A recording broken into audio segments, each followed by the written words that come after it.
Hello मित्रांनो, कसे आहात? छान आहात ना? आज की नाही आम्ही तुम्हाला एका उंटाची आणखीन त्याच्या मालकाची गोष्ट सांगणार आहे. एकदा काय झालं माहितीये? अरब देशामध्ये एक शेख शेख म्हणजे कोण असतो माहितीये का? अरब देशांमध्ये जो खूप पैसेवाला मनुष्य असतो ना, त्याला शेख म्हणतात. आणखीन तो शेख जो आहे ना, तो आपल्या सवारीसाठी उंट ठेवतो तिथे. तर तो शेख जो आहे ना, तो एकदा रेगिस्तानमधून आपल्या उंटावरती बसून आणखीन एका गावाहून दुसऱ्या गावाला चालला होता.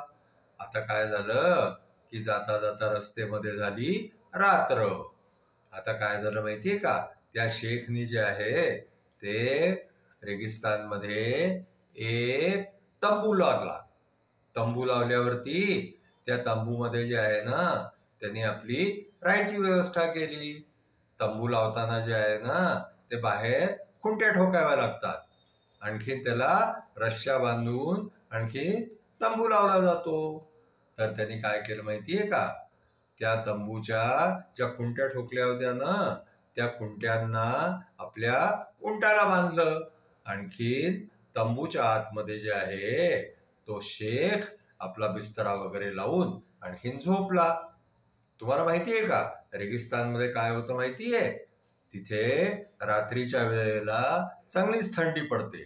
दिवसाच्या वेळेला गरमी असते आणि रात्रीच्या वेळेला थंडी असते. मग काय झालं माहितीये का?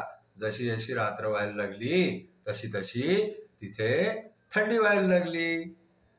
तर त्या उंटाला जे आहे ना, तो तंबूच्या बाहेर होता. त्या उंटाला थंडी वाजायला लागली. तर त्यांनी आपल्या मालकाला, त्या शेखला विचारलं की मालका, मी आपलं तोंड जे आहे ते थोडस तंबूच्या आत करून घेऊ का? म्हणजे मला थंडी कमी वाजेल. तर तो मालक म्हणाला की हो ठीक आहे, करून घे थोडस. तंबूच्या आतमध्ये जागा होती म्हणून त्यांनी त्याला अलाउ केलं. त्यांनी आपलं तोंड थोडस आतमध्ये केलं. तरी पण जे आहे ते उंटाला थंडी वाजणं काही बंद होईना. तर मग त्यांनी त्याला विचारलं की मालक, मी आपली मान थोडीशी तंबूच्या आतमध्ये करू का? तर अजूनही थोडी जागा होती. म्हणून जे आहे ना, ते शेख म्हणाला की हो ठीक आहे, चालेल, थोडीशी मानही आत करून घे. आता काय झालं माहितीये का? हळूच जे आहे ते थोड्या वेळाने उंटाने परत विचारलं की मालक, थोडीशी जागा असली तर मी आपले पुढचे दोन्ही पाय आतमध्ये घेऊन घेऊ का? मला खूपच थंडी वाजतीये. तर मालक म्हणाला ठीक आहे, काही हरकत नाही, पाय आतमध्ये घेऊन घे. आता काय झालं माहितीये का? असं करता करता तो उंट जो आहे ना, तो अर्धा तंबूच्या आतमध्ये घुसून गेला.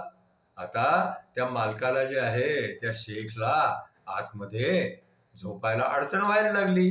आणखीन तो उंट विचारतच चालला. मग काय झालं? उंटाने हळूहळू जे आहे ना, त्याच्या मागच्या पायांना थंडी वाजून राहिली होती म्हणून त्यांनी हळूहळू खसकायला आतमध्ये सुरुवात केली. आणि तो सरकत जे आहे ना, तो हळूच आतमध्ये जे आहे त्यांनी मागचे पाय घेऊन घेतले. आणि पाहतो काय, तर तो शेख बिचारा जो आहे ना, तो तंबूच्या बाहेर चालला गेला. आणखी पूर्ण उंट जो आहे ना, तो तंबूच्या आतमध्ये चालला गेला. आता तो शेख बिचारा थंडीमध्ये, आणखीन तो उंट जो आहे तो तंबूच्या आतमध्ये. तर असं जे आहे ना, तो उंट अशी आयडिया लावून आणखीन हळूहळू त्या तंबूच्या आतमध्ये घुसून गेला आणि शेख बिचारा बाहेर चालला गेला.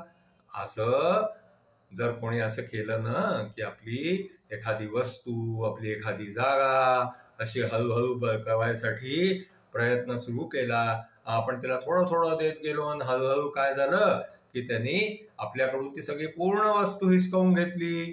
तर मग तेव्हा आपण काय म्हणतो माहितीये का?